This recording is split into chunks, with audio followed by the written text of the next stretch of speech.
نحمده ونصلي على رسوله الكريم أما بعد أعوذ بالله من الشيطان الرجيم بسم الله الرحمن الرحيم وذكر فإن الذكرى تنفع المؤمنين صدق الله مولانا۔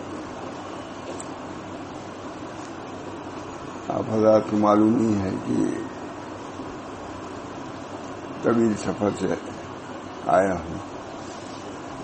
ظاہر بات ہے کہ الحمدللہ بہت سے نیک لوگوں سے ملاقات ہوئی، ان کی زیارت ہوئی، علماء کا بڑے سے بڑا مجمع کچھ بیان کرنے کی بھی توفیق ہوئی۔ الحمدللہ معلوم ہوا کہ اب بھی بہت سے طالبین موجود ہیں، کمی ہے مگر ہیں۔ عالم یہ خالی نہیں رہے گا، اللہ تعالیٰ کے طالبین ہر زمانے میں رہیں گے، اور اس طلب میں اپنے تن من دھن کی بازی بھی لگا دیں گے۔ بہت سے ایسے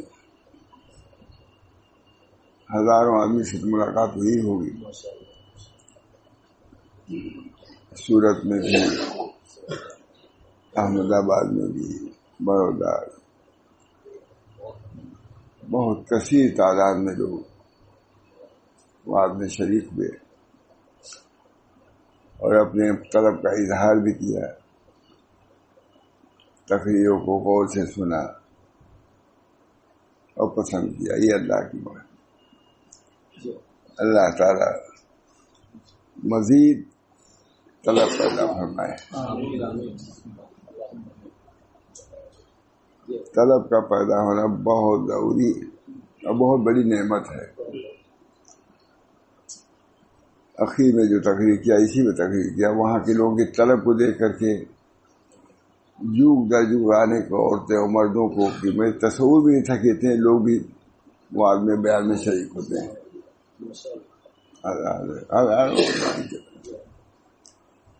تو میں نے بیان بھی تقریر پر دیا، مجھے سمجھ میں نہیں آتا تھا کیا بیان کریں۔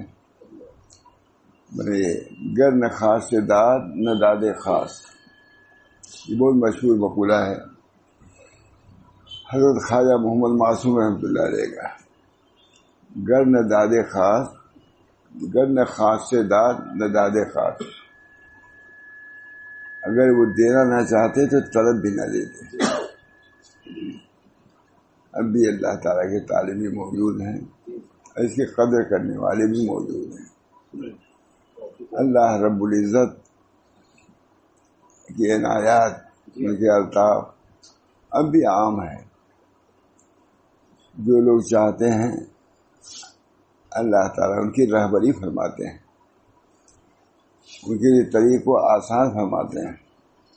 علماء کی جماعت بھی الحمدللہ ایسی ہے جو پسند کرتے ہیں۔ بہت سے ایسے لوگ جن کا دین سے تعلق نہیں، وہ بھی دین کو پسند کرنے لگتے ہیں، دین کی باتیں جب سنتے ہیں۔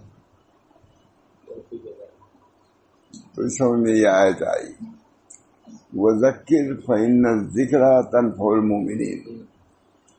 اللہ تعالیٰ ارشاد فرماتے ہیں وَذَكِّرْ، آپ ان لوگوں کے کہنے سننے سے مایوس نہ ہوں، دل تنگ نہ ہوں، پریشان نہ ہوں۔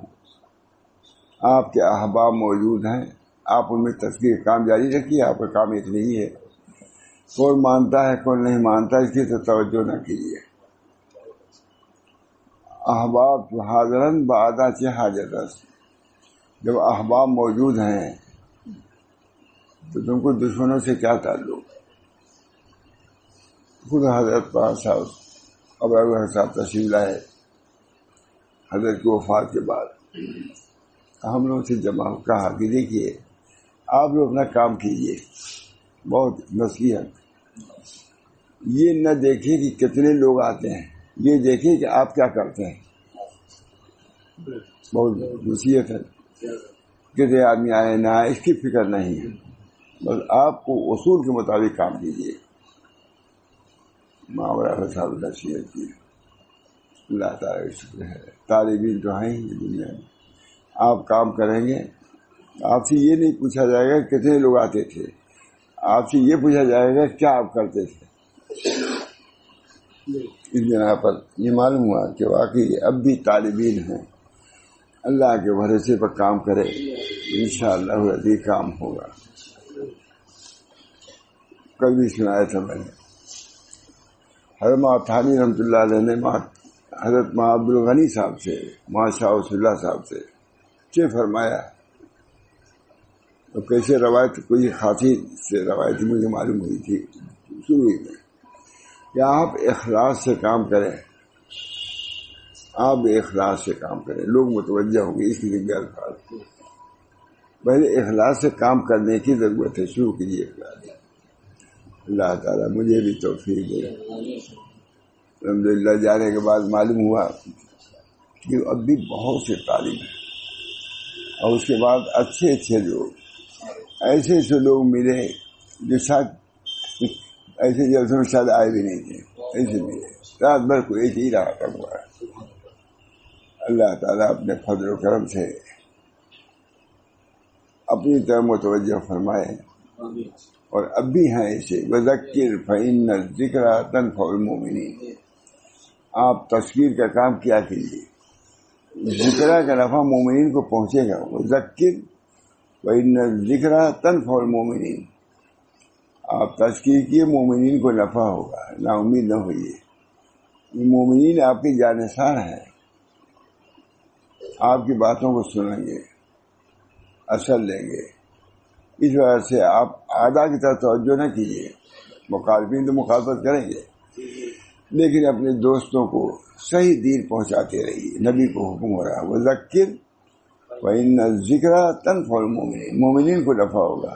کلیہ بدلا دیا. یہی سے علامہ شعرانی نے ایک بات لکھی ہے جو بہت قابل غور ہے. حضرت بھی سنا دیتے وذکر فإن الذکر تنفع المؤمنین. آپ تذکیر کیجئے, مومنین کو ذکر کا تذکیر کا نفع پہنچے گا. اس سے بات معلوم ہوئی کہ تذکیر کا فائدہ مومنین کو پہنچتا ہے. اگر کسی مومن کو نفع نہیں پہنچ رہا تو اس کو غور کرنا چاہیے کہ ہمارے ہاں ایمان ہے یا نہیں, کیونکہ کلیہ بتلایا ہے. آپ تذکیر کیجئے, تذکیر کا نفع مومنین کو پہنچے گا. اگر کسی مومن کو نہیں پہنچ رہا ہے تو اس کو غور کرنا چاہیے اپنے ایمان میں. یہ کلیہ اللہ نے بتلایا کہ مومنین کو نفع پہنچے گا. اگر کسی کو تذکیر کا, آواز کا, بیان کا نفع نہیں ہوتا تو اس کو غور کرنا چاہیے اپنے ایمان پر. جس کو میرا خیال ہے کہ وہاں سے آدمی نے بیان کیا تھا کوچی میں بھی, جو میں سن چکا تھا حضرت وغیرہ سے. اور ایک بات انہوں نے نئی بات کہی وہاں حضرت صاحب نے کہ آپ تذکیر کیجئے, تذکیر کا نفع مومنین کو ہوگا. ایک طرفہ ہی بیان ہے. مولانا نے فرمایا کہ جو مذکر ہے اس کو بھی دیکھنا چاہیے کہ ہمارے تذکیر کا نفع کیسے ہوگا. خود وہ عمل پیرا ہوگا تو نفع ہوگا. وہ نبی کو کہا جا رہا ہے, نبی کو کہا جا رہا ہے کہ آپ تذکیر کیجئے نفع ہوگا. آپ مذکر اس میں نہیں ہیں. جب مذکر ہیں تو وہ صفات جو نبی کے اندر پیدا کرنی ہوگی تب نفع ہوگا. صرف الزام مومنین پر نہیں ہے بلکہ مذکرین پر بھی ہے. مذکرین کو بھی اسی درجے کا ہونا چاہیے. بہت گندہ بات مخالف.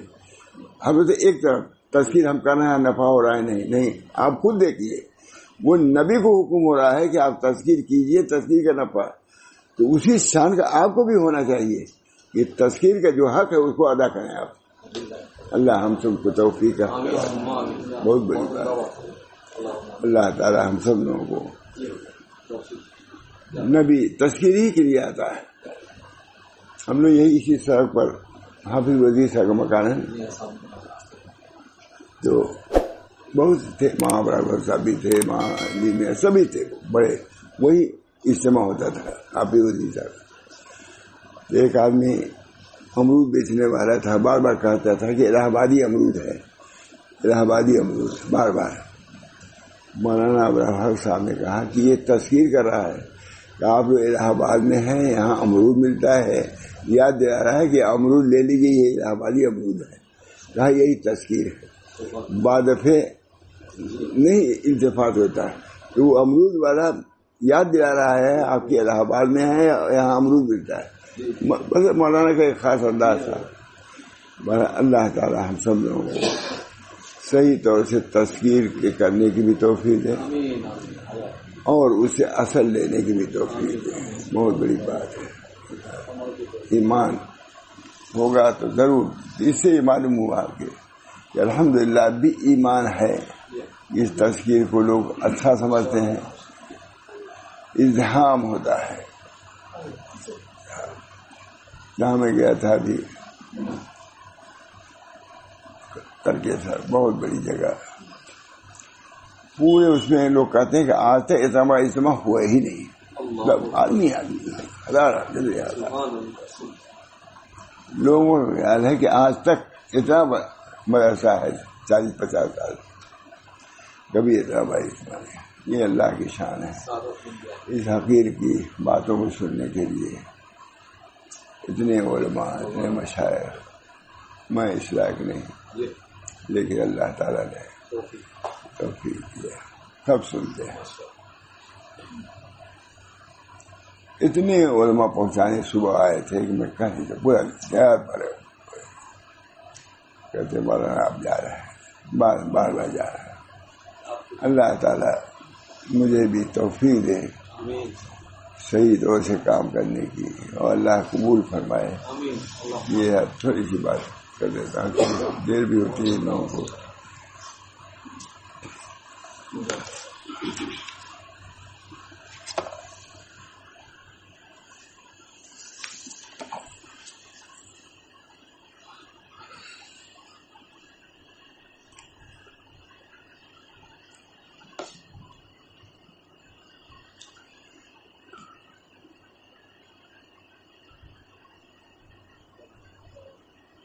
بہت عمدہ اخیر میں منہاج العابدین سے نقل کیا ہے، بولا تو نکلا تو تھوڑا سا سنا دوں آپ کو۔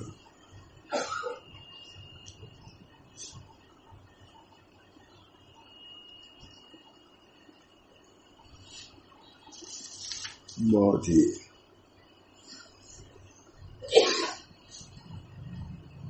منہاج العابدین سے آخرت کے وعد و وعید کے بیان میں، اخیر کی کتاب میں منہاج العابدین، اور یہ بیان بھی اخیر کا، اس کتاب کے اخیر کا، کتاب بھی منہاج العابدین اخیر کی ہے۔ اس وجہ سے ہم لوگوں کو حضرت نے پڑھایا ہے اس کتاب کو، اور عربی منہاج العابدین منگائی گئی اور پڑھایا حضرت نے۔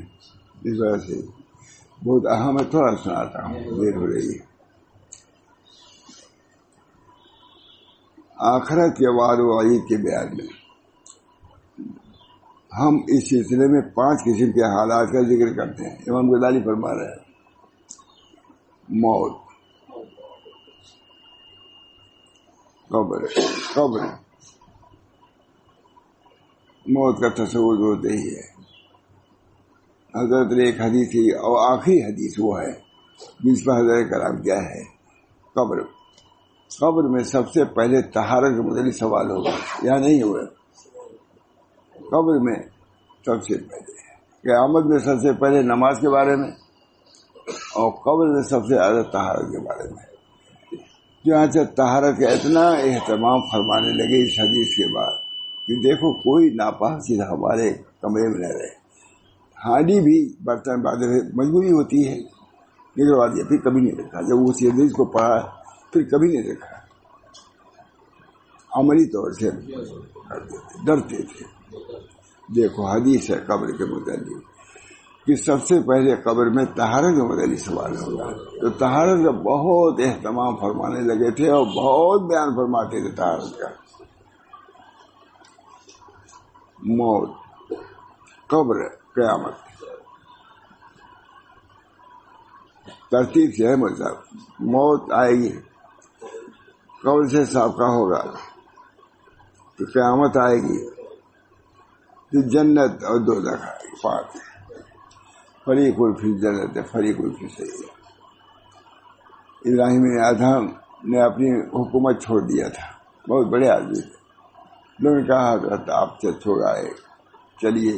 مختصر کہا، میں کہا بتلاؤ ایک فریق جنت میں ہے، ایک فریق دوزخ میں، میں کس میں سے ہوں یہ بتلا دو اور مجھے اطمینان دلا دو، چاہے حکومت کرنے چلتا ہوں. اور جب تک یہ نہ معلوم ہو میں حکومت نہیں کر سکتا. بہت ابراہیم اعظم کا نام سنا ہوگا، بہت بڑے آدمی. فریق فی جنت، ایک فریق جنت میں، یہ ہم کو یقین دلا دو کہ میں کس میں سے ہوں. اور جب تک یہ نہ یقین ہو میں کبھی حکومت میں آؤں گا نہیں. ہر مقام کے مناسب ان حضرات عظیمہ کا تذکرہ جو نیکوکار، نافرمانوں، نیک کام میں کوتاہی کرنے والوں، نیکی میں پوری کوشش کرنے والوں کو پیش آئیں گے. ہر ہی آدمی کو پیش آئے گا. موت کا بیان. اس باب میں دو آدمیوں کا حال ذہن میں رکھو. ایک تو وہ جو ابن شیبہ سے مروی ہے، وہ بیان کرتے ہیں کہ ایک دفعہ میں اور شابی ایک مریض کی عیادت کو گئے. اس پر نظر کی حالت تاری تھی، واقعات. اور اس کے پاس بیٹھا ہوا ایک شخص اس کو کلمہ لا الہ الا اللہ وحدہ لا شریک لہ کی تلقین کر رہا تھا. ایک شخص موت کو. حضرت شعبی نے اس شخص سے کہا مریض سے نرمی اور شفقت سے پیش آؤ. اتنے میں مریض بول اٹھا اور کہنے لگا تو مجھے کلمے کی تقریر کرے یا نہ کرے میں یہ ضرور پڑھوں گا کہ اس مریض نے قرآن کریم کے الفاظ پڑھے. تم کرو ہی نہ کرو میں پڑھوں گا. یہ مطلب کہ ایمان کا خاتمہ ہوا. وَأَلْزَمَهُ كَلِمَةَ التَّقْوَىٰ. اللہ تعالیٰ نے کلمہ تقویٰ ان کے لیے لازم کر دیا اور اس کے بہت حقدار و اہل تھے. تو شعبی نے کہا الحمدللہ الذی نجا صاحبنا، اس اللہ کے حمد و ثنا ہے جنہیں ہمارے دوست کو نجات دیتی. ایمان پہ خاتمہ ہوا. اس کی فکر ہونی چاہیے. اللہ تعالیٰ ہم سب لوگوں کو کلمہ اخیر کلمہ طیبہ. دوسرا واقعہ وہ ہے، ابھی بھی سنیے کتنی اہم. حضرت نے سنایا بہت سب پر اثر ہو. دوسرا واقعہ وہ ہے جو حضرت فضیل بن عیاض سے مروی ہے کہ اپنے شاگرد کے پاس پہنچے. آخری وقت تھا، جو مر رہا تھا. آپ اس کے سر کے پاس بیٹھ گئے اور سورہ یاسین پڑھنے لگے. حضرت فضیل کتنے بڑے آدمی فضیل بن عیاض گئے اور سورہ یاسین پڑھنے لگے. دوسرے نے کہا سورہ یاسین پڑھنی بند کر دیں. استاد سے کہا کہ مت پڑھو. پھر آپ نے اسے کلمہ لا الہ الا اللہ کی تلقین کی، مگر اس نے کہا میں یہ کلمہ نہیں پڑھوں گا. پہلے والا تو یہ ہے کلمہ پڑھا، خوش ہوا، تلقین کی. دوسرے دیکھ رہے ایک قبر والے کا یہ حال ہے، موت والے کا، دوسرے کا یہ حال ہے. میں اس نے کہا میں یہ کلمہ نہیں پڑھوں گا، میں اس سے بیدار ہوں. شاگرد فضیل ابن عیاض کا شاگرد، کتنے بڑے آدمی. یہ نہیں کہ واقعہ سناتا ہے ڈاکو تھے، کتنے بڑے ولی اللہ ہوئے، بہت بڑے آدمی ہیں. یہ نہیں پڑھوں گا، میں اس سے بیدار ہوں. اور ان الفاظ پر اس کی موت واقع ہو گئی. حضرت فضیل بن عیاض کو اپنے شاگرد کے برے خاتمے کا سخت صدمہ ہوا. میرا شاگرد اور ایمان پہ خاتمہ اس کا نہیں ہوا. اور 40 روز تک اپنے گھر سے باہر نہ نکلے. اپنے شاگرد کے حال میں اندر ہی بیٹھ کر روتے رہے. کیا ہو گیا میرے شاگرد کو. 40 دن کے بعد خواب میں دیکھا کہ اس شاگرد کو فرشتے دوزخ میں گھسیٹ کے لے جا رہے ہیں. آپ نے اس سے دریافت کیا کس وجہ سے اللہ تعالیٰ نے تیری معرفت سلب کر دی. ہماری خدمت میں رہتا تھا، یہ معرفت کیسے سلب ہو گئی تمہاری خواب میں؟ حالانکہ تو میرے صاحب علم اور لائق ترین تلامذہ میں سے تھے. لائق شاگرد تھے، لائق ترین شاگرد ہوں. اس نے جواب دیا 3 عیوب کی وجہ سے. یہ سب چیزیں بھی اللہ تعالیٰ منکشف کر دیتے ہیں کہ ہم لوگوں کے لیے عبرت و نصیحت ہو. بہت سے لوگ مشائخ کے یہاں رہتے ہیں، ہم تو رہے ہی ہیں، رہے نہیں، معلومات تو بہتوں کے کیا کیا. ہر جگہ کچھ ایسے لوگ رہتے ہیں، ہر جگہ لوگوں کو کچھ کام ہی نہیں ہے سوائے عیب جوئی کے اور ادھر ادھر کے لگانے کے اور مشائخ کو بدل کرنے کے. اس کے علاوہ کام ہی نہیں ہوتا. زندگی گزری تھی پریشان. حضرت بھی پریشان تھے، خانوی بھی پریشان تھے. حضرت گئے تھے 6 مہینے کے لیے حضرت تھانوی مکہ میں. کہا وہ اشرف علی اب تم چلے جاؤ. اللہ تعالیٰ جگہوں کا نام آ جائے گا اس بنا پر چھوڑتا ہوں گی. ایسے لوگ بھی رہتے ہیں. ایک بڑے بزرگ کیا ہے، ایک صاحب تھے، نماز بھی چھوڑ دیا اخیر میں. لوگوں نے کہا بھائی تم فلاں بزرگ کے نام بھی نہیں لیتا میں مول صاحب، تاکہ اسے بدنی ہوگی. یہ ان کے یہاں ایسے لوگ رہتے ہیں. کیا نمازی لوگ نماز بھی نہیں پڑھتے، فلاں بزرگ پڑھ رہے ہیں. ہم ایک دن اصلاح کے لیے ان کی خدمت میں نہیں رہے. جو ایک دن رہے گا اس کی اصلاح ہوگی؟ نیت ہی نہیں کیا اصلاح کی. بھائی پہلے تو نیت ہے، کہیں نیت کرے گا اصلاح کی تب تو وہ اصلاح کرے گا. ایک دن کہا اس نے کہ ایک دن بھی اللہ کے لیے اور اصلاح کے لیے میں نہیں رہا. معلوم ہوا کہ ایسے بہت سناتے 3 واقعات کے بعد. اللہ تعالیٰ بس حفاظت ہوگا سب کی حفاظت. وہاں کا معاملہ صحیح باقی ہے. جو لوگ گئے ہوئے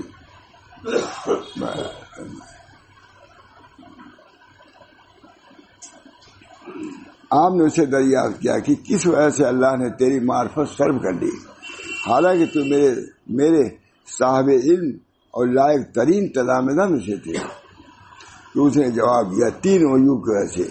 ایک تو میرے اندر چغل خوری کا عیب تھا، جس کو عام طور سے کچھ نہیں، نمیمہ، چغل خوری، نقل الکلام الی الغیر علی وجہ الافساد. یہ قاموس میں چغلی کہتے ہیں نقل الکلام الی الغیر علی وجہ الافساد، یعنی کسی کلام کو پیش کرنا دوسرے کو تاکہ فساد پیدا ہو جائے ان دونوں میں. یہ قاموس نے لکھا مجھے. حضرت کو بڑی فکر رہتی تھی، اس کو قاموس میں دیکھا کہ تو اس میں مجھے یاد ہے نقل الکلام لگایا، یعنی فساد پیدا کرنے کے لیے کوئی بات کسی سے نقل کرے، یہ چغل خوری. النمام فاسق ہے کہ حدیث ہے، نمام فاسق ہے. فساد کا مومن مفسد نہیں ہوتا، مسلم ہوتا ہے. اللہ ساتھیوں کو جواب دیا 3 عیوب کی وجہ سے. ایک تو میرے اندر چغل خوری کا عیب تھا کہ میں اپنے ساتھیوں کو کچھ بتاتا تھا اور آپ کو اس کے خلاف بتاتا تھا.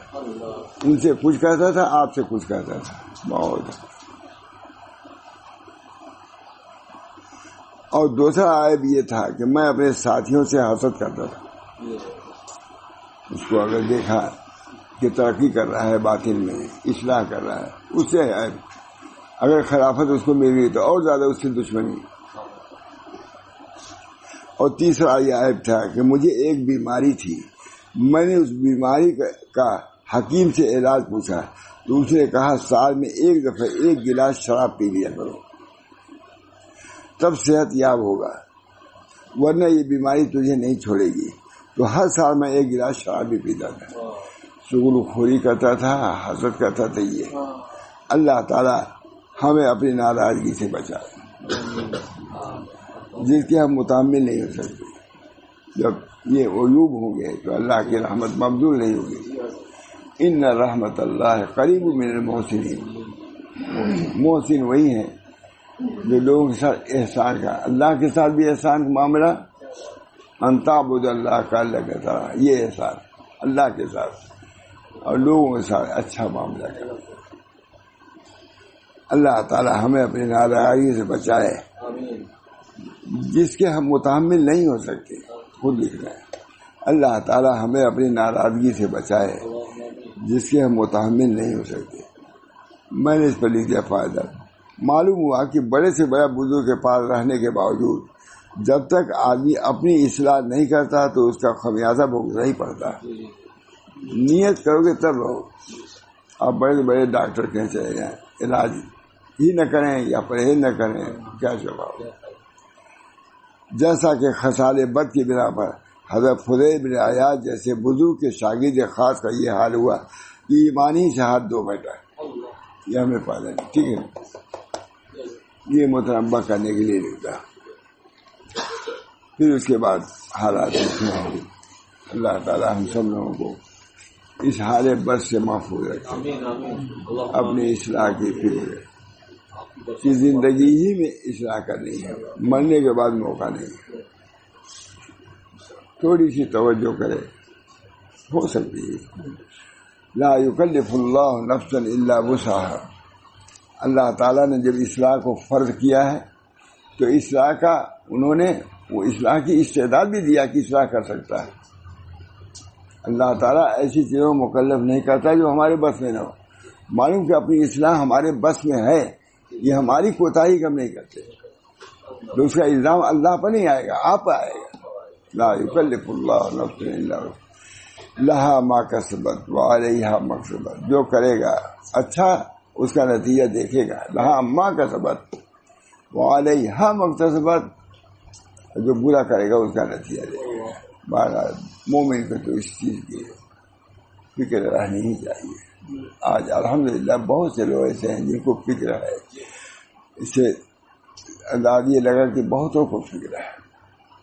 ایسے ایسے لوگ آئے مجھ صاحب کہ میں کیا کہوں، فلاں مد مبتلا اطلاع کر کہتا ہے، یہ سب توبہ کرے، توبہ کرے۔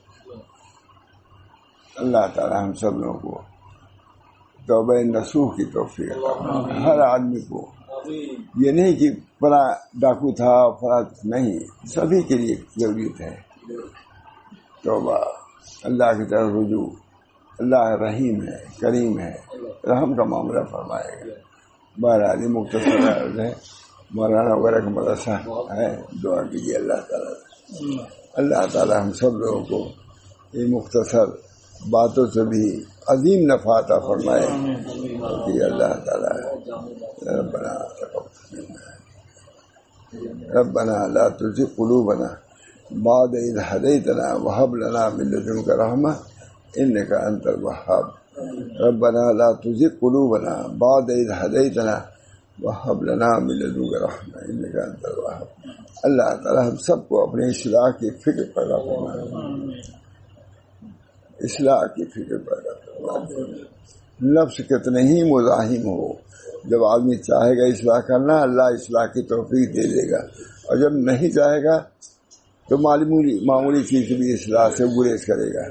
اللہ ہم سب کو اپنی اصلاح کی فکر پیدا فرمائے، اور اللہ تعالی ہماری اصلاح فرما دے، اور قیامت میں اللہ تعالی نیکوں کے سامنے رسوا نہ فرمائے۔ ربنا تقبل منا انک انت السمیع العلیم برحمتک یا ارحم الراحمین، بحرمت سید نبی الکریم صلی اللہ تعالی علیہ وسلم۔